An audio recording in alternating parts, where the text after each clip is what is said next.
Good day, everyone. Our program will begin in just a moment.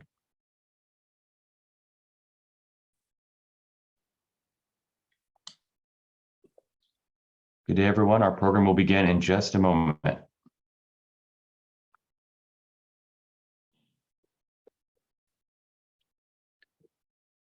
Good day, and welcome to Advocacy Anywhere, powered by American Jewish Committee. Advocacy Anywhere is AJC's digital platform that enables you to engage with AJC's global expertise, content, and advocacy from wherever you are. As Russia's war on Ukraine grinds through its 8th month, the toll of destruction and human suffering adds to a long record of brutality and corruption under Vladimir Putin. Joining us today for a timely examination of Putin's murderous regime is perhaps the Kremlin strongman's most informed, relentless, and endangered non-Russian critic, Bill Browder.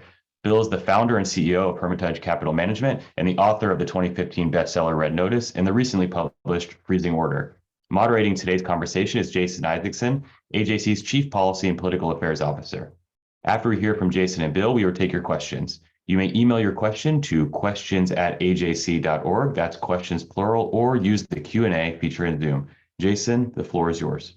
Thank you, Daniel. The story that Bill Browder relates in Freezing Order, his second book on the criminal conspiracy that is Vladimir Putin's Russia, is by turns thrilling and maddening and horrifying and powerfully sad and always compelling. For anyone who imagined that Putin's decision to invade Ukraine in February of this year was some sort of aberration for a leader whose actions occasionally crossed lines, but generally exhibited a certain conservative restraint, Freezing Order makes it abundantly clear that restraint, when it comes to the Russian dictator, is a fiction. That in conducting his and his immediate circles, legal and financial affairs, he is and he has been every bit as ruthless and unprincipled as he has been in the brutal war his forces have waged against a neighboring country for the last 8 months.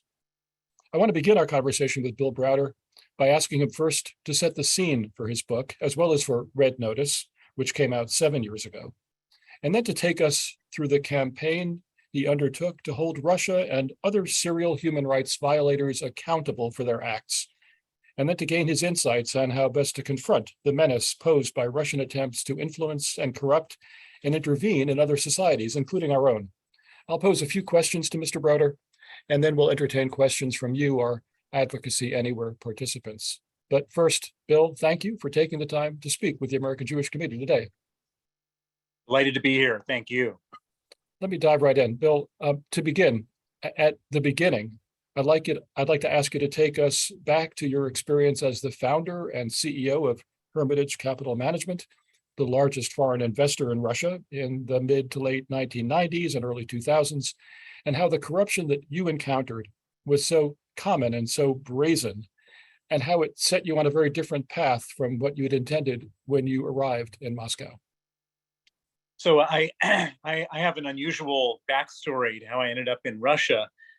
I come from a family of American communists. My grandfather, Earl Browder, was the general secretary of the American Communist Party from 1932 to 1945. And when I was going through my teenage rebellion, I was trying to figure out a way of rebelling from this family of communists. And I came up with the perfect idea, which was to put on a suit and tie and become a capitalist. I became a capitalist. I went to Stanford Business School in 1987, and I graduated in 1989, which was the year the Berlin Wall came down. And as I was trying to figure out what to do with my life post-business school, I had an epiphany one day, which is that if my grandfather was the biggest communist in America and the Berlin Wall has just come down, I'm going to try to become the biggest capitalist in Eastern Europe. And that's what I set out to do. I first moved to London in 1989 and had several jobs, but the job that landed me in Russia was a job at Salomon Brothers at the beginning of the Russian privatization program. I was on the East European investment banking team, and I discovered that the Russian government in 1992 was basically giving everything away for free to the people of Russia. And what was intended to make the whole country full of capitalists, of course, didn't do that. It just made a few small group of people enormously rich, but there were little crumbs falling off the table. And so I left Solomon moved to Moscow in 1996 and became one of the very first investment fund managers in Russia. I created a fund called the Hermitage Fund, started investing with a relatively small amount of money, but very quickly the value of the investments that I had made skyrocketed. More people joined my fund. And by the time I was fully in business and fully in gear, I was the largest foreign investor in Russia at about $4.5 billion invested in their market, which was all very exciting and at the time feeling very wonderful, except for one huge caveat, which is that all the companies that I had owned shares of, these are well-known companies like Gazprom and Sberbank and Unified Energy Systems, the electricity company, all these companies were basically being robbed blind by oligarchs and corrupt Russian government officials. And I felt both a financial need and a moral need to try to challenge the stealing that was going on. And so what did I do? I started to research how these people went about doing the stealing. And then I would take that research and I would share it with the international media, the New York Times, Financial Times, Wall Street Journal. And I was doing this at a very interesting time. When I first started these campaigns, it was just about the time that Vladimir Putin had showed up on the scene.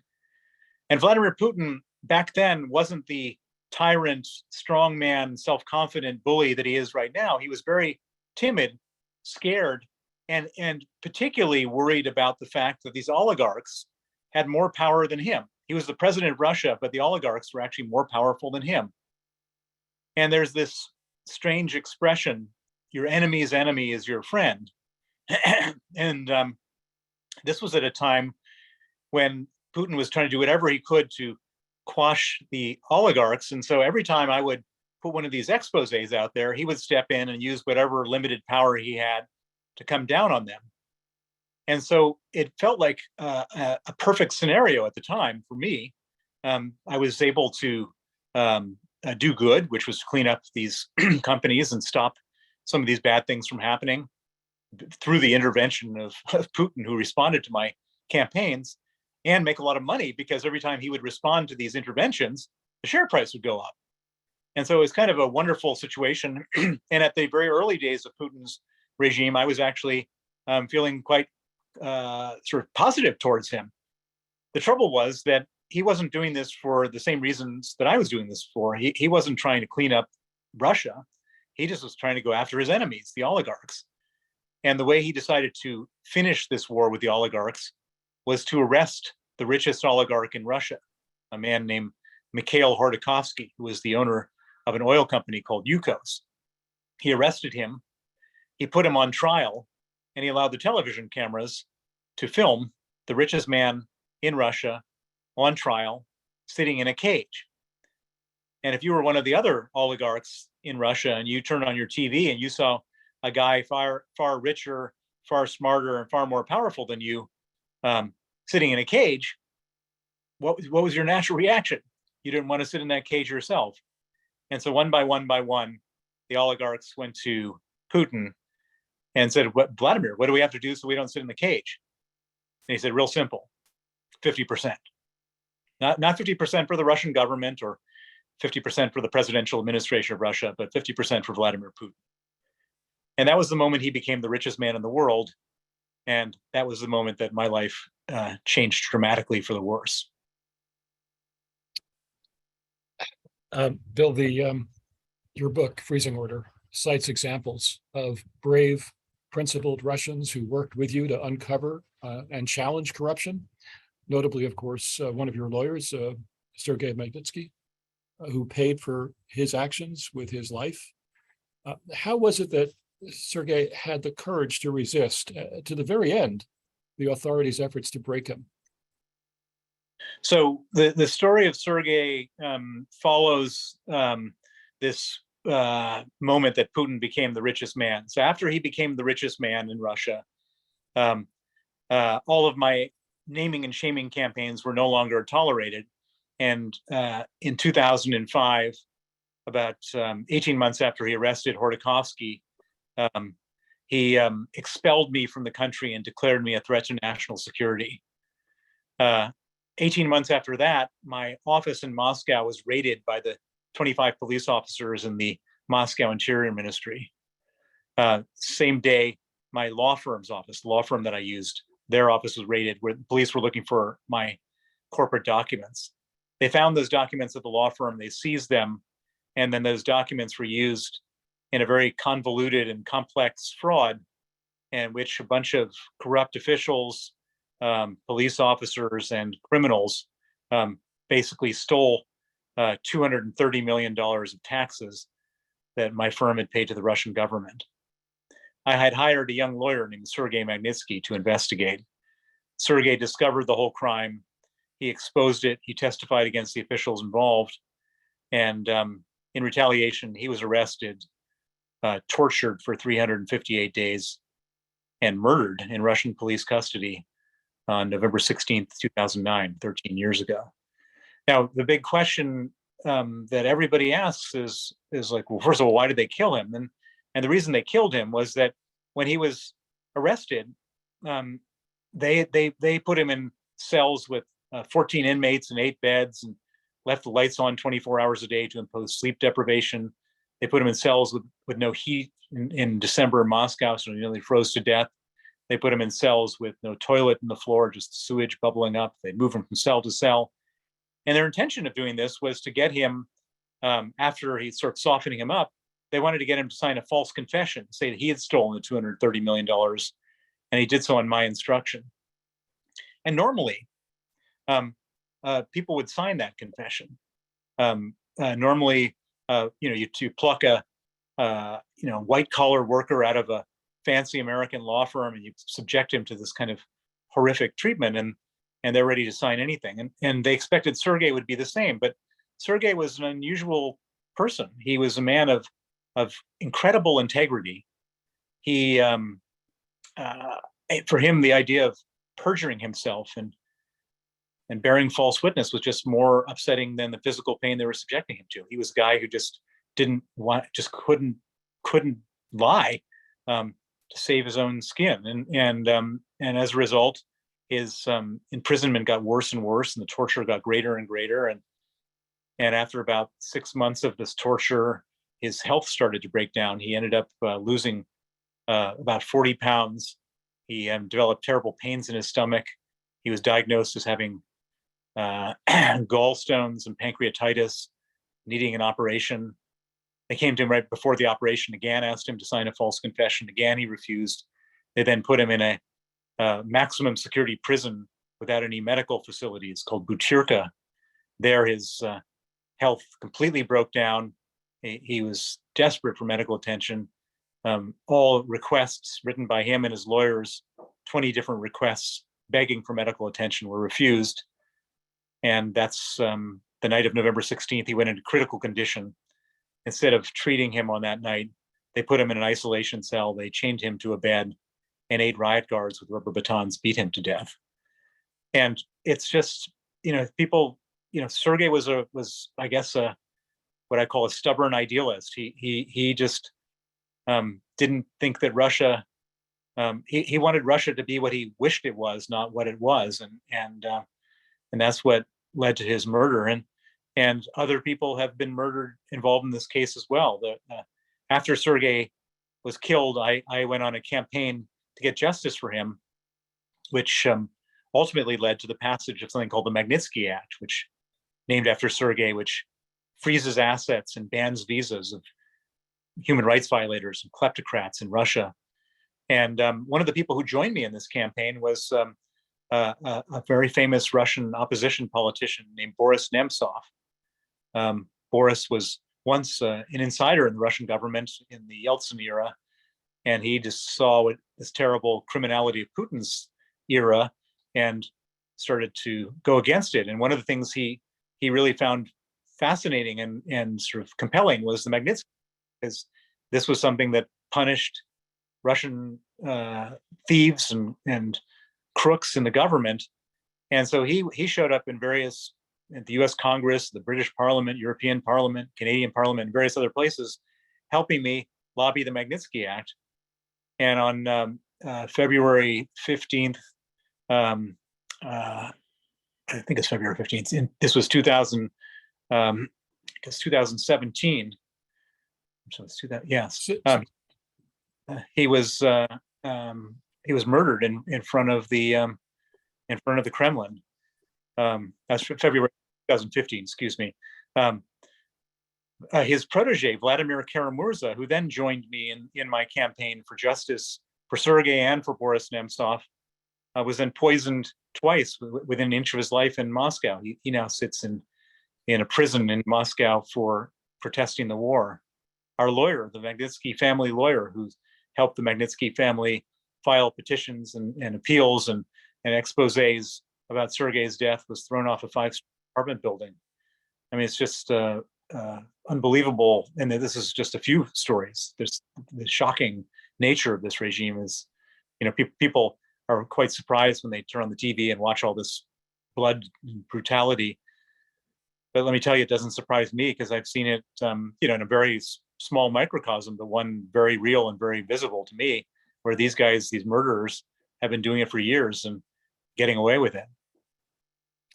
Bill, the $230 million that was stolen, that Magnitsky was able to trace. Can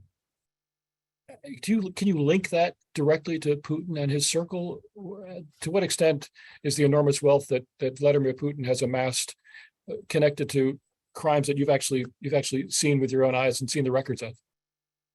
Well, so we were always wondering why Putin didn't just throw 10 low-level people under the bus and put this behind him, this Magnitsky story.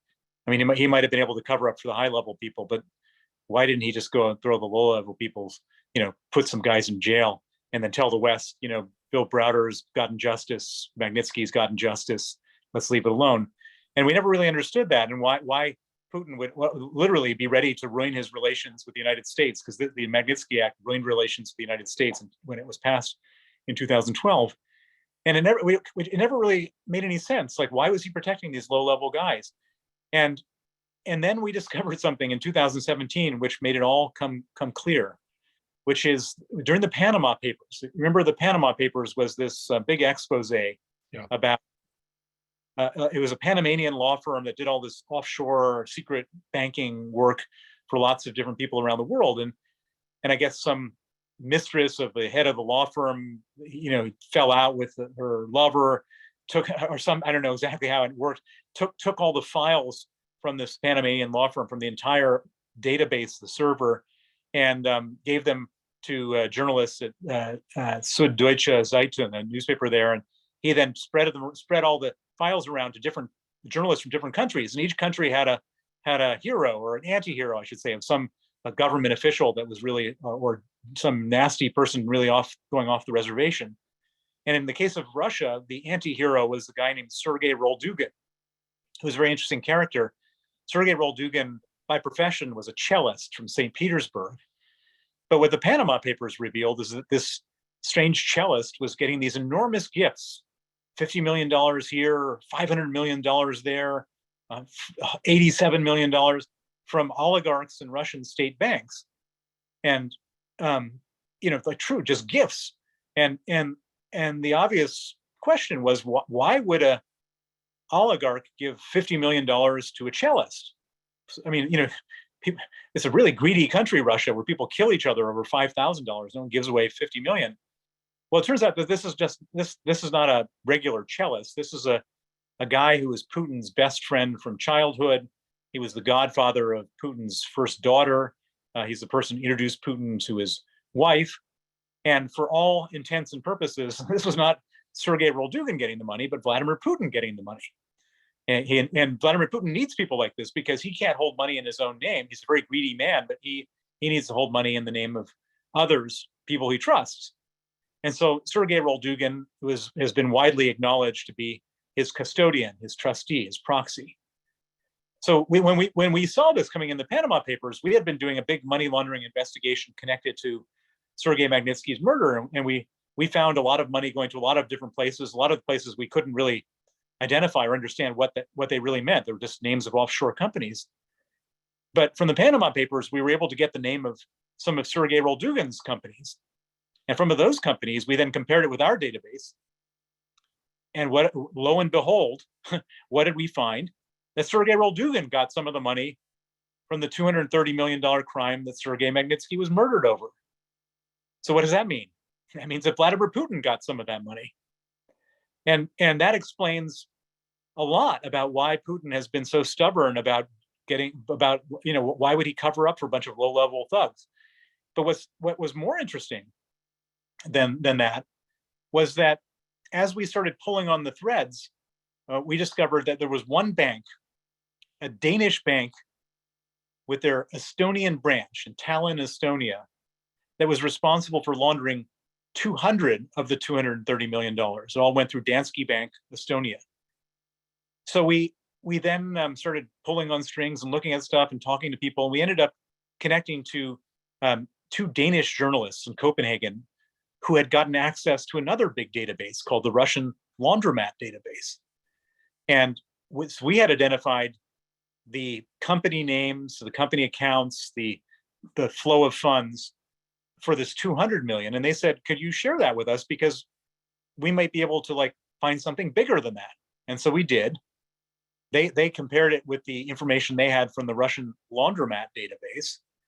And they came back and said to us, this is not just 200 million.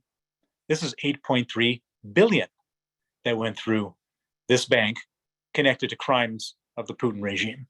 So we were all in shock. They published a story. It was the most well-read story in the history of their newspaper.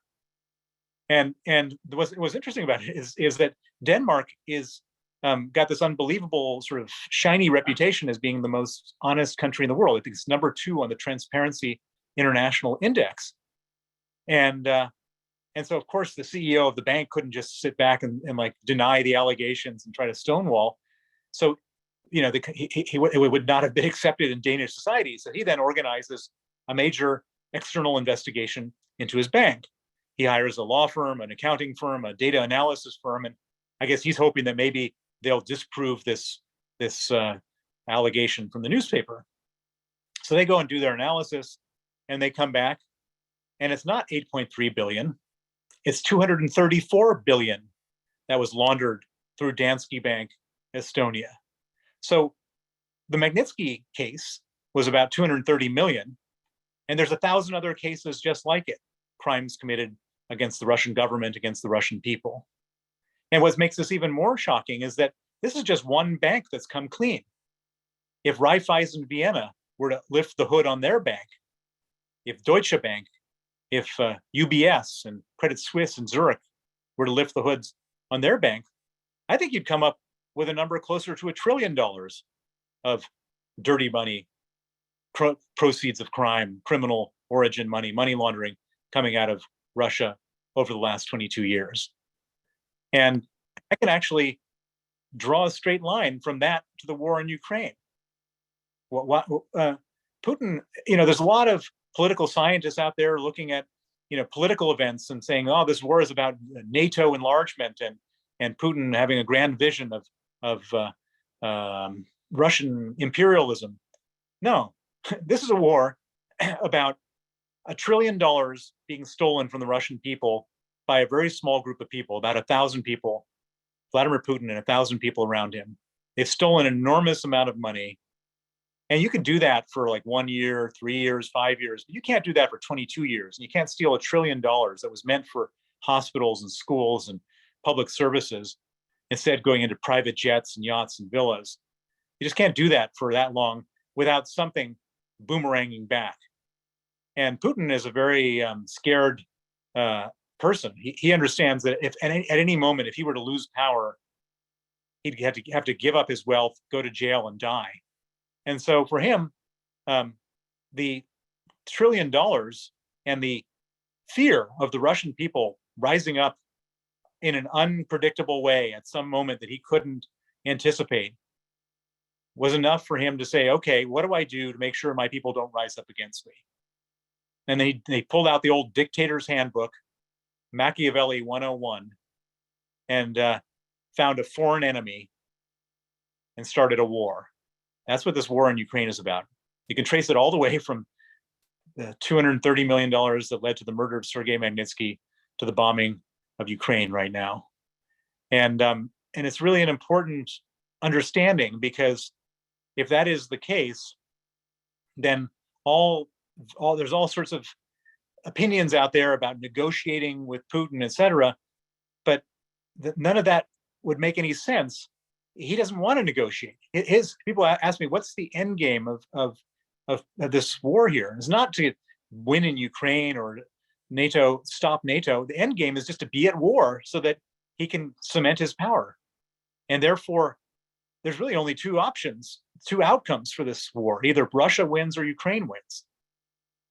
And if Russia wins, they're not going to stop with Ukraine. They'll move on to the next country, which is why it's so important that the West supports Ukraine in every way, shape, and form.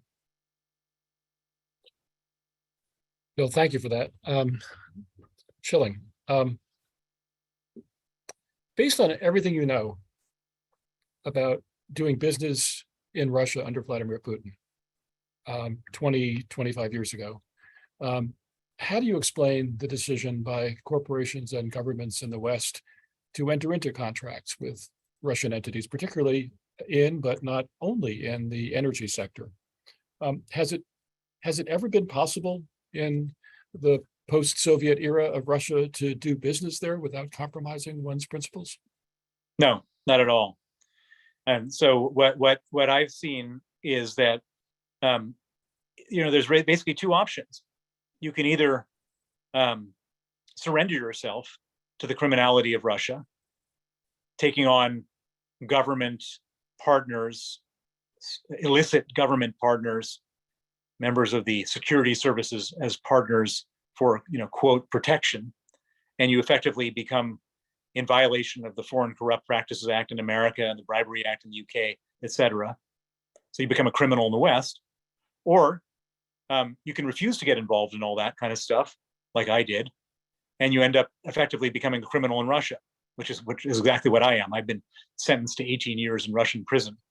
There's no middle ground. I used to, and I still do, lecture at high schools and universities around the U.S. and UK and other places. I try to go to the top places and tell my story to young people so they can really absorb it when at the right moment in their lives. And there's always like one or two Russian kids, or it used to be one or two Russian kids that would come up to me afterwards and say, I'm inspired by your story. I really want to do good for my country. What should I do? I really want to go back there. And I said, well, you shouldn't go back there, because if you do go back there, then and you want to succeed, you'll have to become a criminal. You don't want to do that. And so there is no way for anybody to have gone there and not either become a criminal or had a terrible, horrible situation. And I you could probably read about 10% of them in the newspaper, all the problems that Western companies have had. I hear about 80% of them, because people are always coming to me with their problems, and it's just shocking the kind of stuff that happens over there. And it's not just financial problems. People go to jail and people die, like in the Magnitsky case. What's your sense of the effectiveness of the sanctions that have been imposed against Russia due to the war against Ukraine? Can it put enough pressure on Putin to change his course? Well, so sanctions have two possible purposes. One is deterrence, and the other is punishment. On the subject of deterrence, it's really we failed on the deterrence. We could have said that Putin's been doing a lot of nasty stuff for a long time, and had we sanctioned him after the invasion of Georgia, after the invasion of Crimea, after the bombing of Syria, he might have been deterred in not doing this invasion now. But we're long past deterrence. So the purpose of sanctions at this point is punishment, is to create a consequence. And the punishment has to be, in my mind, complete. In other words, you can't just say, we're going to punish you partially, because at this point, that's not going to change his behavior. The punishment has to be complete in a very simple sense, which is that we have to use the tools we have in the West to completely cut off his flow of funds, to make it so it's impossible for him financially and physically to continue to fund this war. And even though the sanctions that we have imposed right now are deep, deeper than any sanctions ever have been imposed, far-reaching and impressive beyond anything I've ever seen. They're actually not enough to starve him of his resources. So what have we done so far? We've sanctioned, the West has frozen $350 billion Russian central bank reserves out of the 650 they have, basically all hard currency central bank reserves. That's a very strong thing to do.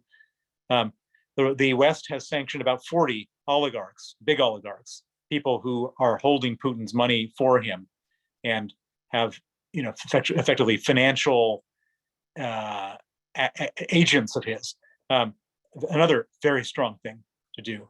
But there's, of the 40 oligarchs sanctioned, there's 118 in total. So a lot of oligarchs haven't been sanctioned. On top of that, you have a bunch of countries like Turkey and the United Arab Emirates that are actively assisting the Russians in evading sanctions. If we were really serious about this, we should come down like a ton of bricks on the institutions and companies that are involved in sanctions evasion in the United Arab Emirates and Turkey and other countries that are doing that. We should, it's when I say we, I mean the United States, the UK, EU. We have the power to really to ruin the financial lives of people who are doing this, and we should, and we're not, and I hope we do. But the big elephant in the room is oil and gas. And every day Russia receives from the West $1 billion a day from the sale of oil and gas. And every day Russia spends $1 billion killing Ukrainians. We got to figure out a way to stop buying their oil and gas and make sure other people aren't doing it either. And so we're not anywhere near sort of hermetically sealed cutoff of the flow of funds to Russia at the moment. And if we really are serious about getting them to stop this war, that's what we need to do. And of course, there's a lot of people that say by doing these things, it causes us pain. and they're not wrong. But the question is, how much pain are we going to experience now versus how much pain will we experience in the future if we get away with this? I mean, let me tell you, a third world war is going to be a lot more painful than some inflation right now. Bill, come back to the Global Magnitsky Act, which was passed by Congress in 2016, and the degree to which it has been implemented to hold human rights violators accountable, and the degree to which those violators, Russians especially, have resisted the reach of the Magnitsky Act. Well, so the Magnitsky Act was first passed in the United States against Russia in 2012. It was then broadened to become the Global Magnitsky Act in 2016. Mm-hmm. It's been geographically, we got Canada next in 2017, United Kingdom in 2018, European Union in 2020, Australia in 2021, and a bunch of other countries, little countries in between. So there's 35 countries that have Magnitsky Acts in mm-hmm. place. It's an extremely strong punishment and sanction, not just against Russians, but against Chinese human rights violators and Venezuelans and all sorts of other bad guys all over the world. And it's been an incredibly powerful template to use in the war against Ukraine. So, I spent a decade of my life going around to every parliament in the world, every Western parliament, I should say, explaining the power of targeted financial sanctions against individuals, not against the country, against individuals. And it's an obvious no-brainer, of course. If you go after the people making terrible decisions and you ruin their lives financially, that's gonna be something that really affects policy in a way direct, as opposed to very indirect, which is by starving the people. And by the time I was done with this, everybody had fully bought into it, and so that became the tool and the template and the basis for sanctioning thousands of people in the Putin regime and his officials and his oligarchs and his businessmen, et cetera. So it's been a very good tool. Having said that, the Magnitsky Act itself has only been applied in about 500 individuals or companies. And my hope is that it gets applied in like 20,000 cases. And the reason I hope for so many is that if it's seen by a dictator or a kleptocrat that there's a high probability of being sanctioned, then there's a decent chance that kleptocrat, that dictator, that human rights violator, that torturer will say, actually, the risk is too great for the reward, and I'm not going to do it anymore.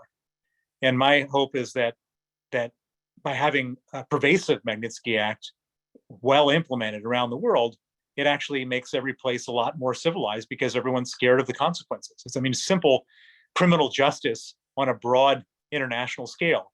You know, if you make the sentence for murder life, you know, people are less likely to murder than if you don't. And the same thing is true with torture and kleptocracy and all sorts of other terrible things. But there has to be a probability and a fear of getting caught. And that's what my hope is for the Magnitsky Act. Bill, the message that seems to resonate from every page, every chapter of your book, Freezing Order, is the impunity of the Russian regime, its utter lack of shame or reserve in carrying out the most audacious criminal acts, from the theft of vast fortunes to outrageous legal manipulation to kidnapping to murder. Where does that impunity come from? And how do you and how can the West more effectively confront it? Well, I mean, this is not new. This has been going on since the beginning of Russian history. I mean, if you read any Russian literature, you know, really bad stuff has been going on there for generations, for centuries. You know, I mean, and the lack of remorse, the lack of embarrassment. I mean, this is stuff that was going on during the Stalin times. You know, there's nothing new about this. The main important thing is that everyone needs to understand that these are not people that we can ever deal with. We can't trust them. Everything that they say has to be discounted. No agreements will ever be honored. And we had this attitude most properly during the Cold War. It was an attitude of, you know, we don't want to be in a hot war with these people, but we want to contain them. And it was a total containment strategy. And I would say that as painful and costly as the Cold War was, has a better time than where we are right now, where we're on the verge of a hot war with these people. And so if we can somehow fully contain them, just put them in a hermetically sealed box and try to just isolate them from anything that affects us, that has to be our strategy as opposed to anything else. And in the meantime, we have to do everything we possibly can to support the Ukrainians in beating them back from their territory so that, you know, Russia gets back to where they were before 2014. And then we just cut them off completely, absolutely. And don't do business with them, don't talk to them. I mean, just cut them off. We don't need them. Nobody needs them. And unless there's a reasonable regime there, they should not be dealt with by the West. Can you envision a Russian loss in Ukraine, a total withdrawal from Ukrainian territory that doesn't involve bringing this war to something more catastrophic? Well, I think that if you were to project the success that the Ukrainians have had on the battlefield against the Russian military, I could envisage absolutely. All you have to do is extrapolate from where they are. But Putin is not a guy who's going to give up for one really important reason, which is that if you can't be a strongman dictator who started a war to distract your people and then lose that war. And so Putin, and if you lose that war, you're going to lose your job. And if you lose your job, you'll die. So Putin is going to do almost everything and anything to not lose this war. What does that mean? It means throwing people at this thing like he's never, you know, drafting 1 million, 2 million, 5 million more men, putting them at the front line. It means even if it can't win on the front line, you know, lobbying, you know, just total scorched earth of civilian infrastructure in Ukraine, which is what they're doing as we speak right this minute, hoping habitable country. And then in the meantime, cutting off the export of wheat from Ukraine so that wheat prices go up, and, you know, messing around with oil markets and gas markets and everything to keep inflation high. And his hope and prayer is that we end up with some kind of far right government and in all countries that are supporting Ukraine. And so all these people say, well, you know, we don't want to support Ukraine anymore. Putin is a decent Christian man who believes in our values. We're just going to support Putin from now on. That's what Putin is hoping for and praying for. Well, we can't allow that. Thank you, Bill. I have a final question, then I'm going to open this to participants in this Advocacy Anywhere program. Under Putin, Russia, of course, is not the only place in the world where human rights activists and government critics and individuals are bravely exposing corruption are routinely jailed or murdered. What advice can you offer human rights activists in other countries who are challenging unprincipled governments? Well, it's a hard. First of all, it's an impossible and hard thing. That it's an unfair fight from start to finish between the dictatorships and the human rights activists. But one tool, at least, the Magnitsky Act, which evens the balance a tiny little bit. And the key is to get the evidence of the human rights abuses that have been committed by people in other countries, committed against activists and human rights activists, and lawyers and journalists, to get the evidence, and then to put it in a relatively understandable and digestible form, and to share it with the U.S. government, the Magnitsky people in the U.S. government, and the British government, and the European Union, and the Canadian government, and publicize the fact that you're sharing it with them, and publicize the evidence. I mean, so it's one thing, of course, to be sanctioned, but it's another thing just to be sitting there watching, if you're a bad guy, watching a campaign taking place abroad in which people are trying to get you sanctioned.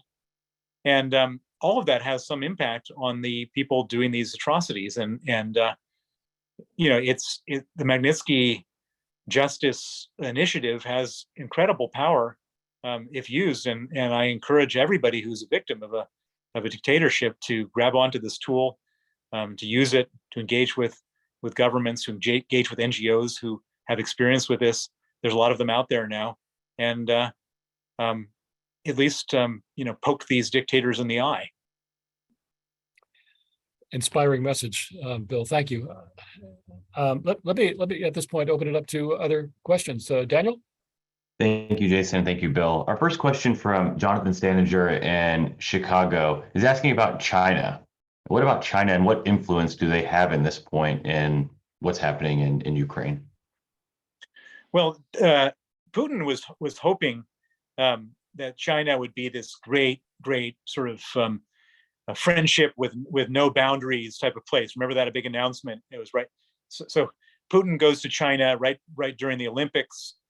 He promises Xi Jinping that this war is going to last 3 days.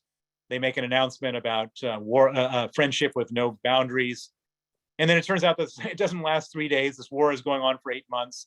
Oil prices go up, gas prices go up, food prices go up. And China is a place that relies on oil, gas, and food. And even if they're getting a discount from Russia, it's a discount off of an inflated value that came from Putin's starting this war. And so it's not like some kind of huge windfall for China. Both Putin and Xi Jinping were all looking for a humiliation of the United States that they didn't get. So China is sitting there thinking, this isn't working out so well for them. And Chinese companies, like, people say, well, Alipay is gonna take over from MasterCard and Visa. Well, Alipay doesn't want to get on the U.S. sanctions list, and they thought the Chinese phone companies would place Apple. They don't want to be on the U.S. sanctions list, and so it's other than a few votes at the UN Security Council, there's not really that much that China is doing to help Russia. And at some point, China is going to say, this is just like too costly for us. We're not standing by you at all. The big upside for China is humiliation of America. The big downside is that they've got the same inflation, cost of living crisis that we have everywhere else in the world. Thank you, Bill. Daniel, another question? Yes, our next question comes from Dory Rosenstein on Zoom. She's wondering if you can speak about Navalny, your thoughts on him and his leadership, and why Putin hasn't killed him. So Alexei Navalny, for those who don't know this name, is the guy who is exposing Putin's $1.4 billion palace on the Black Sea, and exposes all the other criminality of the Putin regime. He's become very popular. And in response to that, Putin's secret police tried to kill him with Novichok, the banned chemical nerve agent. They failed. Alexei Navalny ended up in a coma. They airlifted him to Berlin. He was in a coma for 3 weeks. He came out of a coma, rehabilitated himself, but while he was in coma, his parole officer, because he'd been convicted on a trumped-up charge before, said you didn't show up for your parole hearing because he was in a coma after a failed assassination attempt. And they said, if you come back to Russia, we'll arrest you. And what did he do? He came back to Russia. And so, the symbolism of this is hugely powerful. He's spoken out against this war. He's criticized Putin. He's the kind of person, if the Putin regime were to fracture, if it were to fall apart because this war goes the wrong way, and the Russian people are looking for a leader, he's the most obvious real politician, real opposition politician out there. And I think there's a very reasonable likelihood if there's a total sort of civil unrest and massive uprising, that he'd be the kind of person that the Russian people would look to. If he was elected president, or however one becomes president in a chaotic situation like that, he would end the war for sure, and he'd repair Russia's relations with the West. But I think it's not the highest probability scenario, unfortunately. Yeah, thank you.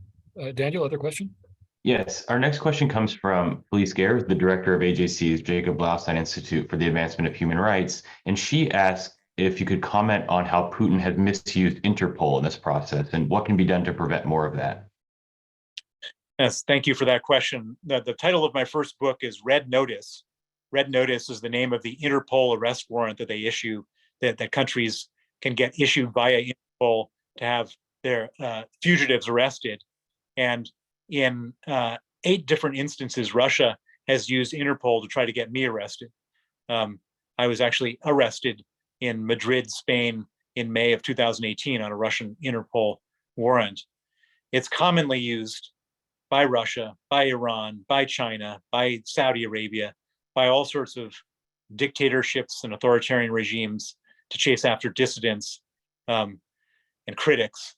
And it's a true travesty of justice that an organization that's meant to catch fugitives is used by criminals to catch whistleblowers and critics.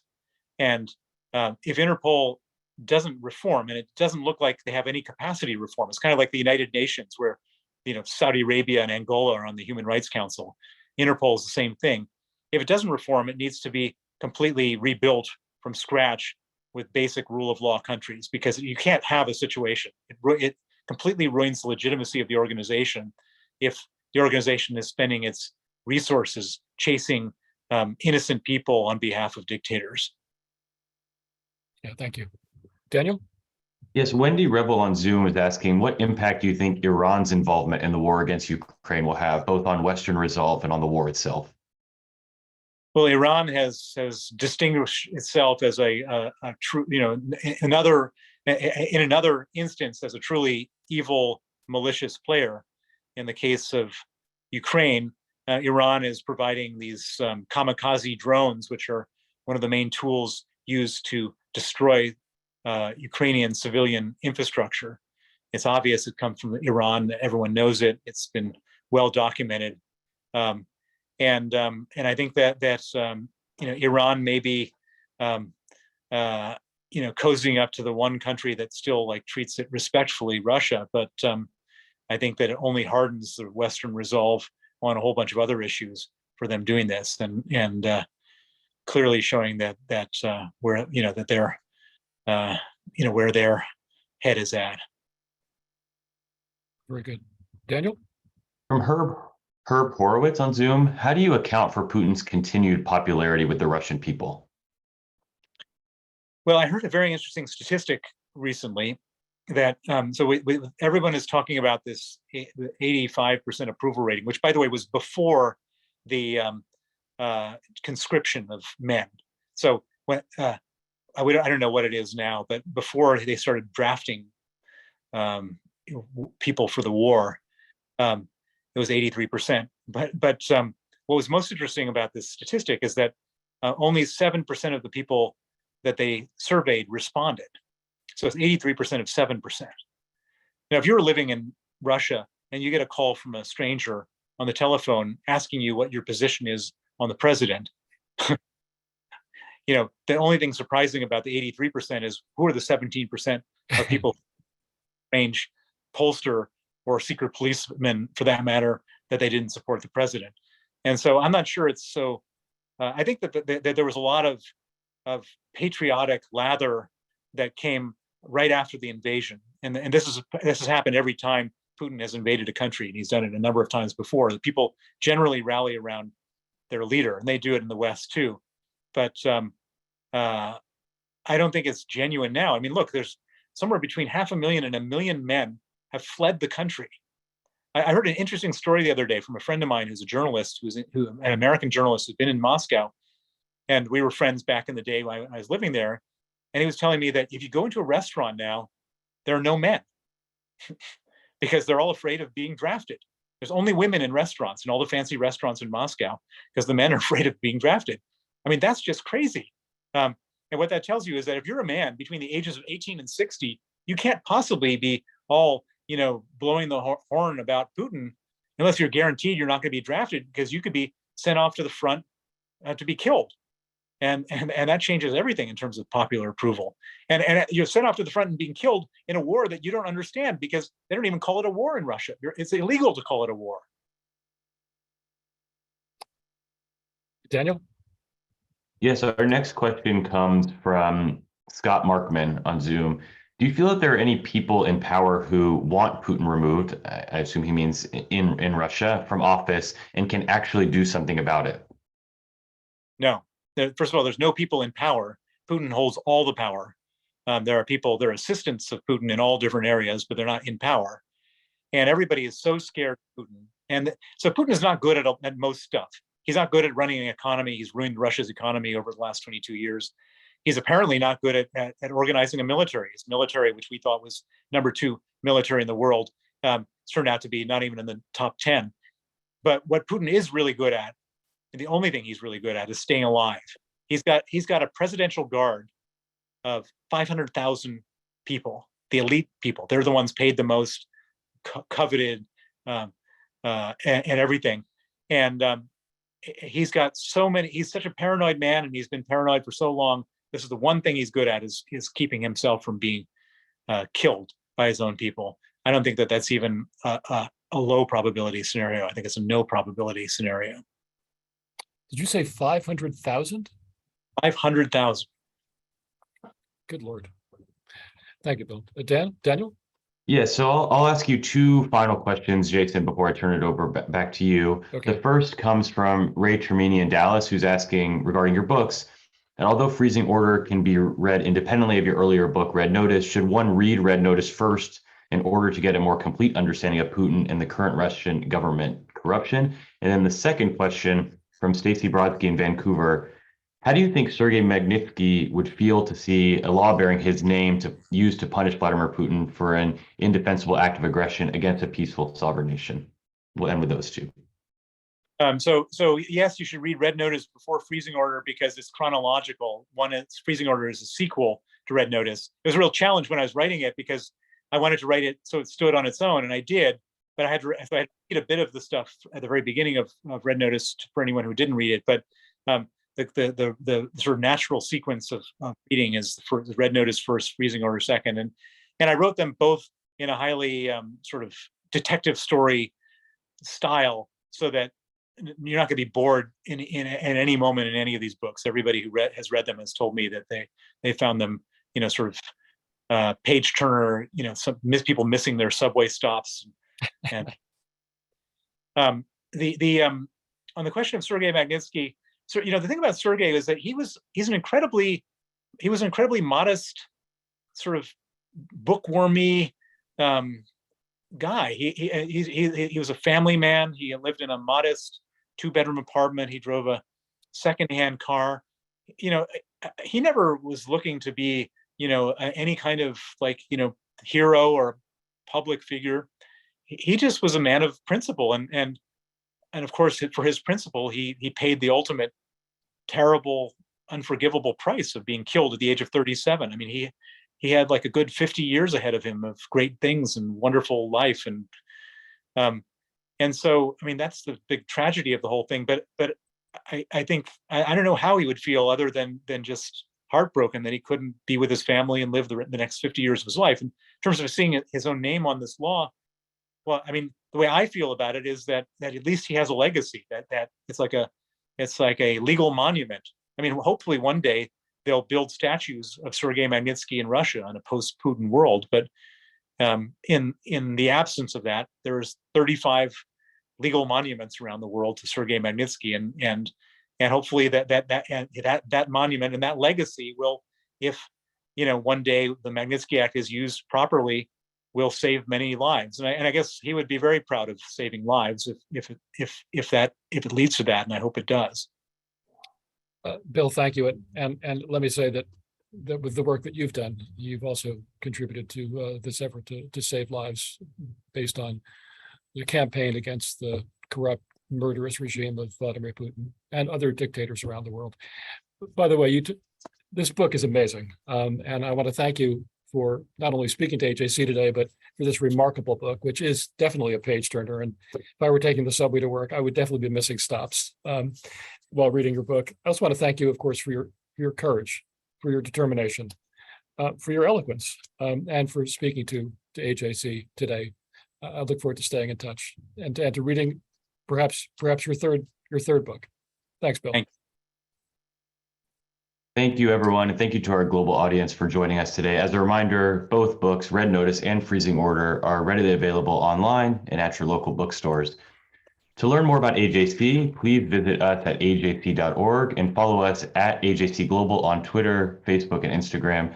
And don't forget to register for AJC Global Forum 2023, taking place in Tel Aviv, Israel, from June 11th through 14th next year. Register today at ajc.org/global forum before the early bird rate expires in just a few weeks. Again, that's ajc.org/global forum. Bill, thank you very much again. Jason, thank you. And everyone have a great week. Goodbye. Thank you.